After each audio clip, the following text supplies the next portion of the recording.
오늘 우리가 나누는 말씀은 요한계시록의 중심부입니다. 그 앞과 뒤를 봐도 요한계시록의 중심 지역이 오늘 우리가 나누는 그런 본문이 됩니다. 이 요한계시록이란 책의 한 가운데에 뭐가 있습니까? 오늘 나누는 말씀을 보면 7번째 나팔이 울리는 장면이 나타납니다.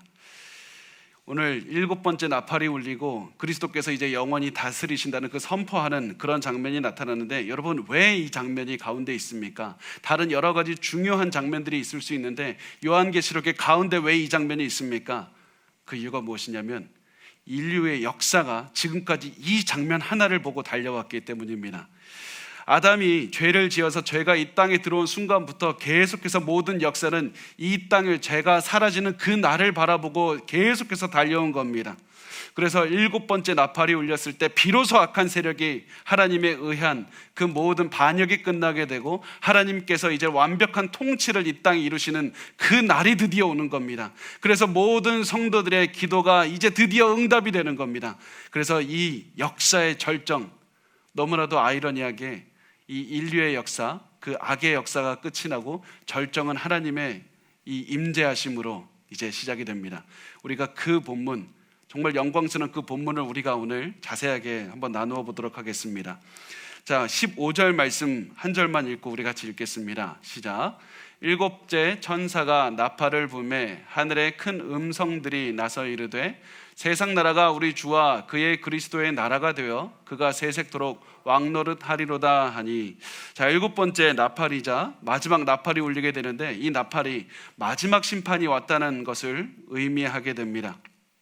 마지막 심판이 왔고 역사의 끝이 온 겁니다. 그래서 하늘에서 큰 소리가 나서 이릅니다. 드디어 약속이 성취가 되는 날이 왔다. 마지막 날이 왔다. 이제 하나님의 나라가 완벽하게 임하셨고 세상의 나라는 끝이 났다고 말씀합니다. 그래서 성경이 뭐라고 합니까? 세상 나라가 우리 주와 그의 그리스도의 나라가 된다, 이렇게 말씀을 하십니다. 이 말씀이 악한 나라가 끝이 나고 하나님의 나라가 이제 임하신다는 얘기인데, 여기서 잠깐만 나라라는 하나님의 나라에 대해서 잠깐 나눠보겠습니다. 우리가 하나님의 나라, 세상 나라 이 말을 생각하면 마치 지금 요즘에 있는 어떤 나라, 국가, 대한민국, 일본 이런 국가들을 우리가 생각하기 쉽습니다. 그렇지만 나라라고 번역한 그리스어가 뭐냐면 바실레이아라고 해서 영어로 하면 킹덤, 왕국이란 뜻입니다. 다시 말해서 세상 나라는 악한 세력의 영향을 받는, 통치를 받는 왕국이 되고, 하나님의 나라는 하나님의 완벽한 통치를 받는 하나님의 왕국이 된다는 사실입니다. 그래서 지금 누구의 통치를 받는가, 그게 중요하다는 사실입니다. 아담이 죄를 지은 그때부터 죄가 세상에 들어왔고 사탄이 이 세상에 영향력을 발휘하면서 다스리게 됩니다. 그래서 요한복음 12장 31절을 보면 이렇게 말씀합니다. 우리 같이 한번 읽어보겠습니다. 시작. 이제 이 세상에 대한 심판이 이르렀으니 이 세상의 임금이 쫓겨나리라. 이 세상의 임금을 사탄이라고 말씀을 하는 겁니다. 무슨 말이냐면 이 세상에 영향을 주고 있는 악한 이 사탄이 있는데 이 사탄의 영향력이 조금 있으면 끝난다, 그 사실을 말씀을 하고 있습니다. 자, 여기서 우리가 두 가지 반드시 기억하시길 바랍니다. 이 요한계시록을 나누면서 계속해서 반복되는 주제이지만 다시 한번 말씀을 드리면, 첫 번째는 사탄이 자기 마음대로 이 세상에 정말 왕이 돼서 어떠한 그런 자기에게 제약도 없이 마음대로 다스렸던 것이 아니라 이 사탄의 악한 영향력을 휘두르고 있는 때에도 하나님의 허락하신 말에서 다스렸다는 사실입니다. 하나님의 통치를 벗어나서 악한 일을 한 적이 단 한 번도 없습니다. 악한 세력은 항상 하나님께서 허락해 주신 그 틀 안에서만 움직였다는 사실입니다. 그래서 그 하나님의 틀 안에서 움직였지만 이제부터는 그마저도 하나님께서 사탄의 그 어떠한 영역도 다 제거하신다고 그 말씀을 하는 겁니다. 두 번째 우리가 기억해야 될 것은, 하나님께서는 사탄이 다스리는 것, 영향력을 주는 것을 단숨에 끝낼 수도 있었습니다. 아담이 죄를 지은 그때부터 당장에 사탄을 처벌하시고 죄가 사람들에게 영향력을 주지 못하게 허락하실 수도 있었지만, 하나님께서는 죄가 계속해서 사람들 사이에 계속해서 그 영향을 주고 힘들게 하도록 허락하신 겁니다. 그 이유는 우리는 알 수 없습니다. 하나님께서 왜 그렇게 하셨는지 우리는 알 수 없지만 하나님의 선하시고 올바르신 뜻이 죄와 저주와 고통이 가득한 이 세상을 어느 정도 지속하게 하셨다는 사실입니다. 그리고 이 죄와 저주와 고통의 시간에 성도들은 계속해서 기도했습니다. 하나님, 언제까지입니까? 언제까지입니까? 시편을 통해서 계속해서 성도들이 기도하고 있지 않습니까? 언제까지 기다려야 됩니까? 언제 타운원해 주실 겁니까? 이 언제 우리의 모든 고통이 사라지고 하나님의 통치가 회복이 됩니까? 사람들이 계속해서 이렇게 기도했고, 이제는 하나님께서 정하신 때 하나님이 이들의 기도에 응답하셔서 이제 사탄의 통치 자체를 끝내시고 하나님의 통치를 회복시키시는 그 날을 주신다. 그때가 오면 더 이상 눈물도 없고 아픔도 없고 죄도 없을 것이다. 이렇게 말씀을 하는 겁니다. 그리고 그 하나님의 완벽한 이 통치가 회복이 되고 모든 사람이 하나님의 왕이신 하나님의 통치 아래서 살아가는 그때가 갑자기 인류가 지속이 되면서 그냥 나중에 생겨난 것이 아니라 하나님은 이 사탄의 패배, 하나님의 왕권의 회복을 바로 이 구약에서부터 계속해서 약속하셨다는 사실입니다. 성도들이 악한 세대에서 고난을 당하지만 반드시 오는 시대, 이 모든 하나님의 왕권이 회복이 되는 그때는 모든 성도들이 구원의 그 은혜를 체험하고 하나님께서 주시는 상급을 받으리라. 이 악한 세대에는, 이 세대에는, 지금 이 세대는 악한 자들이 즐거움을 누리면서 살아가지만 앞으로 오는 그 세대에서는 악한 자들에게 하나님께서 심판하시겠다고 말씀을 하셨습니다. 그래서 이 하나님께서 정하신 그때에 심판이 임한다는 사실을 우리는 이미 알고 전쟁을 치르는 겁니다. 우리는 그 끝을 알고 전쟁을 치르는 사람들입니다. 이 전쟁의 마지막은 성도의 승리로 끝이 나게 되어 있습니다.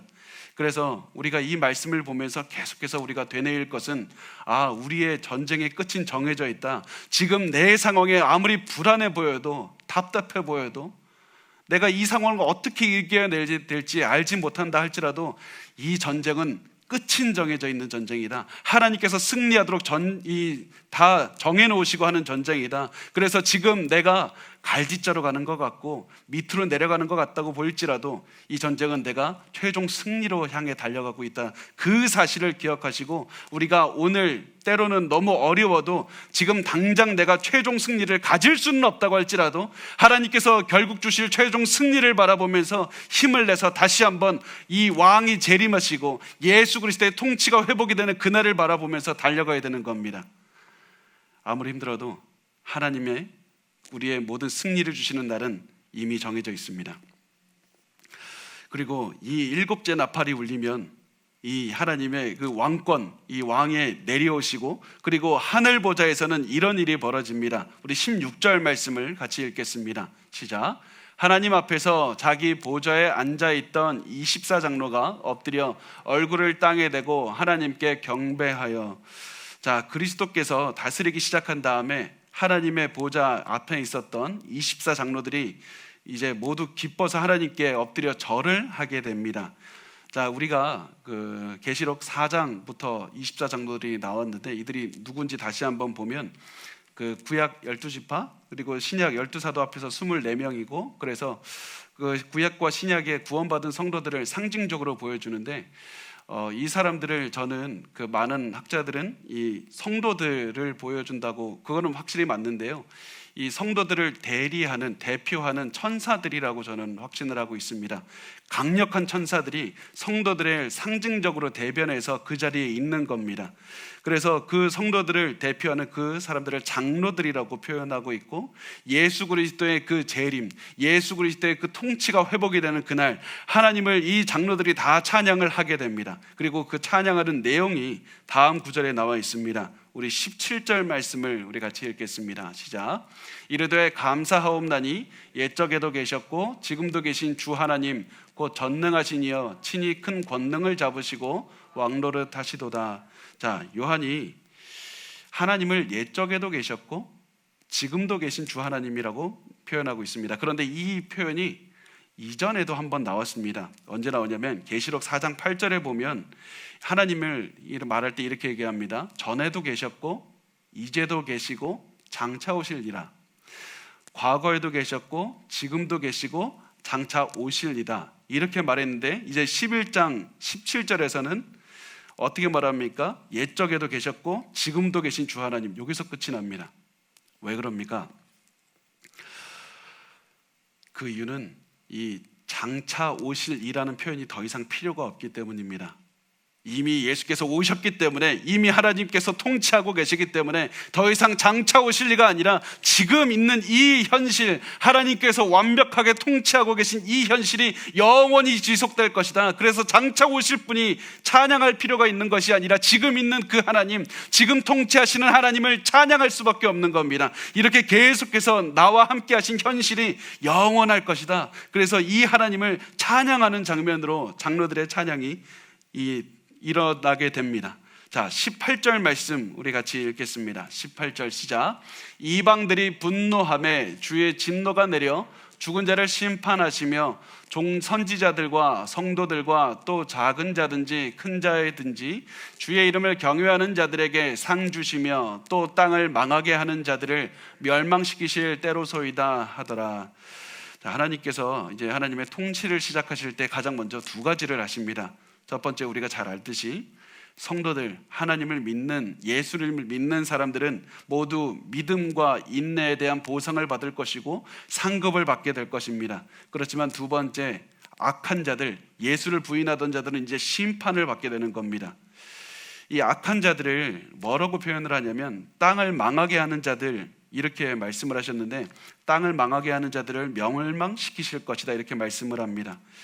이게 왜 그러냐면 예레미야서에 보면 이 땅을 망하게 하는 자들을 바로 바벨론에 비유를 하고 있기 때문인데, 바벨론이 땅을 망하게 했다, 성도들을 힘들게 하고 성도들을 망하게 한 그대로 내가 너희에게 갚아주리라, 너희가 그렇게 성도들을 힘들게 했으므로 내가 똑같이 너희에게 갚아주리라, 하나님의 모든 정의가 서고 하나님의 모든 그 분노가, 진실에 대한 분노, 정의를 세우고자 하는 하나님의 열정 이제는 모든 것을 올바로 자기 자리에 잡아가시는 것입니다. 이렇게 해서 하나님께서 하나님의 왕국이 임하시면 선한 자에게는 구원과 상급을 주시고 악한 자에게는 영원한 형벌을 주시는 겁니다. 자, 우리 19절 말씀 같이 읽어볼까요? 시작. 이에 하늘에 있는 하나님의 성전이 열리니 성전 안에 하나님의 언약궤가 보이며 또 번개와 음성들과 우레와 지진과 큰 우박이 있더라.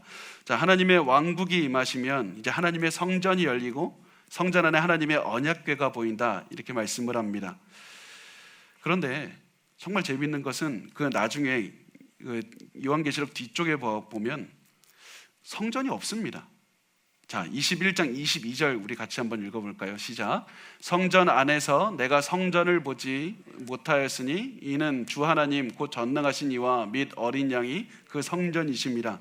자, 그래서 이 요한이 이제 성전을 봤다고 하는데 그 성전은 실제 그 건물이 아니라 언약궤도, 본 언약궤가 실제 그 조각, 그 상자 언약궤가 아니라는 것을 우리가 알 수 있습니다. 그러면 요한이 환상 중에 본 성전과 언약궤가 도대체 무엇을 말하는가? 자, 잘 기억하시기 바랍니다. 구약에서 성전은 하나님의 임재, 하나님의 거주하심, 백성들 사이에서 함께 사시는 것, 임재를 말씀을 하고 있습니다. 그래서 성전은 사람들 안에 가운데에 있으면서 하나님이 우리 중에 거하신다는 사실을 상징적으로 보여주는 것이었습니다. 그래서 성전을 잘 기억해 보시면 성전 안에 있는 그 모든 기물들이 하나님이 그 안에서 실제로 마치 사람이 사는 것처럼 그렇게 꾸며져 있다는 사실을 우리가 알 수 있는데, 예를 들면 항상 성전에 불이 켜져 있죠. 마치 사람이 살 때 불이 필요한 것처럼 항상 켜져 있는 겁니다. 그 안에 떡이 있죠. 그 사람이 음식이 먹는 것처럼. 그래서 마치 이스라엘 사람들은 그 성전을 보면 하나님이 우리와 함께하고 계신다, 그것을 항상 기억할 수 있도록 성전을 주신 것이었습니다. 그래서 하나님께서는 이렇게 성전을 통해서 임재, 성전은 하나님의 임재다, 그것을 드러내셨습니다.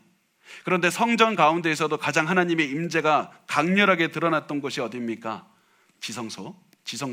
지성소에는 바로 무엇이 있냐면 언약궤가 있었습니다. 지성소는 언약궤 때문에 굉장히 중요한 곳이었습니다. 그래서 그 제사장 중에서 제일 높은 대제사장도 1년에 한 번만 들어갈 수 있는 곳이었습니다. 그리고 그 지성소를 생각하실 때, 언약궤를 생각하실 때 반드시 우리가 기억해야 되는 것은 우리가 내용물과 그 모양을 우리가 반드시 기억하셔야 됩니다. 자, 언약궤가 그 내용물에 뭐가 들어있는지 히브리서 9장 4절과 5절 말씀 우리 같이 읽겠습니다. 시작. 금향로와 사면을 금으로 싼 언약궤가 있고 그 안에 만나를 담은 금 항아리와 아론의 쌍난 지팡이와 언약의 돌판들이 있고 그 위에 속죄소를 덮은 영광의 그룹들이 있으니 이것들에 관하여는 이제 낱낱이 말할 수 없노라. 자, 이 언약궤 안에는 만나와 아론의 쌍난 지팡이와 십계명 돌판이 있는데 이것에 대해서는 우리가 나중에 좀 시간을 두고 천천히 나눴으면 좋겠고, 오늘은 하나님의 임재에 대해서 나누다 보니까 무엇을 보기를 원하냐면 언약궤 뚜껑에 대해서 우리가 잠시 보기를 원합니다. 사진을 한번 보여주실까요? 이게 그 모형입니다. 이게 만들어 본 건데 그 어떤 거냐면 언약궤가 있죠. 근데 그 위에 나와 있는 게 뭐냐면 성경에는 그룹이라고 말해서 그 영어로 그 많다 이 그룹이 아니라 이 굉장히 특별한 천사를 말합니다. 천사들 중에서도 하나님을 모시는 특별한 천사들을 말을 하는데 그 천사들이 둘이 있고요. 그 천사들이 날개로 이렇게 가운데로 모아 있는 걸 볼 수가 있습니다. 저게 왜 모아 있냐면 저것을 통해서 하나님이 앉아 계시는 의자를 상징하기 때문입니다. 언약궤 뚜껑은 그냥 언약궤 뚜껑이 아니라 하나님께서 거주하시는 그 하나님의 앉아 계시는 하나님의 왕좌, 보좌를 상징한다고 보시면 되겠습니다. 하나님께서는 형상을 만들지 말라고 하셨지만 오히려 형상이 아니라 저 안에, 저 위에 앉아 계시는 하나님을 생각하기를 원했던 겁니다. 그래서 이스라엘 사람들은 저 언약궤를 바라볼 때마다 무슨 생각을 해야 되냐면 하나님께서 이 의자에 앉으셔서 온 이스라엘을 다스릴 뿐 아니라 온 우주를 다스리고 계신다. 하나님께서 다스리신다. 하나님께서 왕이 되신다. 하나님의 임재가 있고 하나님의 단순한 임재가 아니라 온 우주를 다스리시는 위대한 임재가 있는 곳, 그것이 바로 언약궤라는 사실입니다. 그리고 그 언약궤가 어디에 있습니까? 이제는 이 마지막에 왔을 때 하나님의 성 안이 보이고 하나님의 언약궤, 하나님의 임재, 온 세상을 다스리시는 왕의 임재가 모든 사람에게 이제는 우리가 지금까지 체험했던 것보다 훨씬 더 크게, 더 분명하게 우리에게 체험이 되는 겁니다. 이제는 그 어떠한 것도 하나님의 임재를 체험하는 것을 막을 수가 없습니다. 그래서 하나님의 나라가 임하시면, 하나님의 통치가 임하시면 모든 사람이 하나님의 왕으로서의 임재를 체험할 것이다, 그 말씀을 합니다. 그리고 사도 요한의 환상 속에 19절에 보면 이 번개와 음성과 우레와 지진과 큰 우박이 있다고 말씀을 했는데 이것은 모두가 다 하나님께서 나타나실 때 동반되는 현상이라고 보시면 되겠습니다. 그래서 이 19절 굉장히 중요한 말씀에서 무슨 말을 하냐면 왕의 임재가 오신다, 왕이 오신다. 그 날에 하나님의 사람들은 모두 하나님의 왕의 임재를 바라보고 기뻐할 것이다. 그렇지만 악한 자들, 하나님을 대적한 자들은 하나님의 은혜로운 임재를 체험하지 못하고 진노의 심판을 맞이하게 될 것이다. 이 말씀을 우리 오늘 본문을 통해서 알 수가 있습니다. 이것이 바로 우리에게 약속된 역사의 마지막이고 우리에게 약속된 미래입니다. 사탄이 왕노릇하는 역사는 영원하지 못합니다. 악은 결코 승리하지 못합니다. 하나님께서 결국에서 우리에게 승리를 주실 것이고 하나님의 왕국이 영원하게 될 것이라는 사실을 말씀을 하고 있습니다. 그래서 우리가 지금 우리의 삶에 무엇인가 잘못되어 보인다 할지라도 절대로 절망할 필요가 없습니다. 왜냐하면 조금 있으면 그리스도의 통치가 우리의 삶의 현실이 될 것이고 그 현실은 영원히 지속될 것이기 때문입니다. 세상의 끝이 오고 있습니다. 세상의 끝이 오시고 예수 그리스도의 통치가 회복이 된다는 것은 세상 믿지 않는 자들에게는 두려워하는 이유가 되지만 우리 믿는 자들에게는 기쁨의 이유가 되고 소망의 이유가 됩니다. 그때 악한 자들이 보상을 받는 것 같은, 지금 보상을 받는 것 같은 그 악한 자들은 그때 되면 자신들의 삶을 후회하고 하나님을 바라보게 될 것이고, 그리고 선한 자들인 지금 계속해서 고통이 영원한 것 같았지만 그 모든 고통이 사라지고 하나님을 기뻐하며 찬양하는 그 영광스러운 미래가 올 겁니다. 그래서 그 진정한 왕이 오신다, 진정한 왕이 오신다, 그 사실을 생각하시고 오늘 우리에게 싸움의 그 영적인 싸움을 계속해서 싸워 나가셨으면 좋겠습니다. 우리가 싸우는 이 싸움 영원하지 않습니다. 우리를 힘들게 하는 그 사람들의 그 영향력은 결코 영원하지 않습니다. 왕이 오십니다. 조금은 이 모든 세상이 끝나고 진정한 왕이 오십니다. 그래서 우리가 힘들고 지치더라도 다시 한번 왕이 오심을 생각하면서 다시 한번 일어나서 왕을 맞을 준비를 했으면 좋겠습니다. 그 왕이 오시면 여러분의 지금 흘리는 눈물과 땀, 모든 아픔들을 다 보상해 주실 겁니다.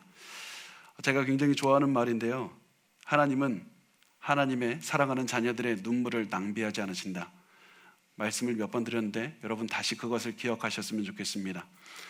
왕이 오시면 여러분이 흘렸던 눈물과 땀과 그 모든 고통을 반드시 보상해 주실 것이고 위로해 주실 겁니다. 우리 그날을 바라보면서 다시 한번 이 왕을 맞을 준비를 하면서 오늘을 살았으면 좋겠습니다.